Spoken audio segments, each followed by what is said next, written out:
So we're going to make fish and chips. It's a little bit different from what you're used to, but it tastes fantastic.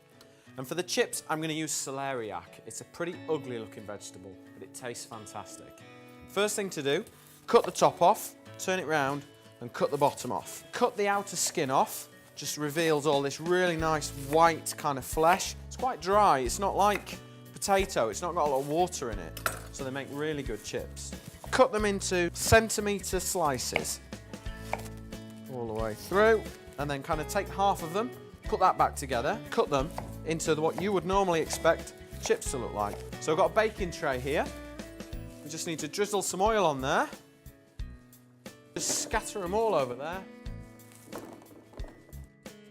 And then we want to season them up with some salt, black pepper, and then just to kind of reinforce that celeriac kind of flavour, I want to add a few fennel seeds in, which is going to work really well. Give that a good shake, and they can go into the oven. Probably take about 35 minutes. Next thing we're going to do is the fish. Now, I'm not using batter for a traditional fish and chips. I'm going to use breadcrumbs for this one. So I want a couple of slices of bread.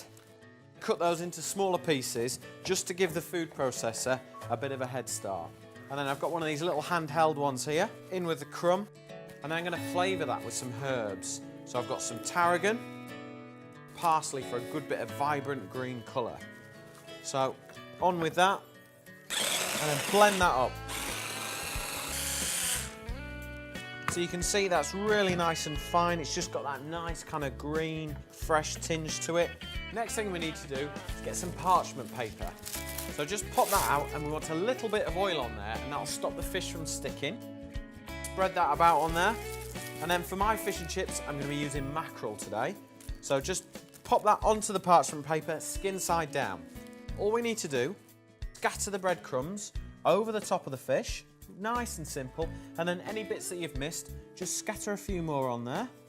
Press it down till it's completely covered. No need to worry about egg washing, flouring, because we're just doing the one side. I'm just going to season that with a little bit of salt and pepper.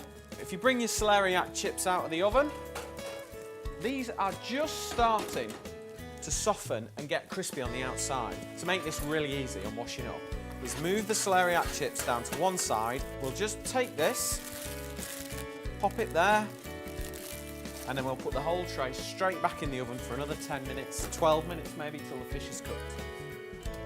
There we go, all cooked. And what better way to serve fish and chips than in some paper? So lift the fish out, and then big pile of these lovely chips. Stick them on there. And a nice wedge of lemon to go with it, it's perfect. And then just a little bit of parsley, something like that for some colour. And there you have it, my perfect fish and chips.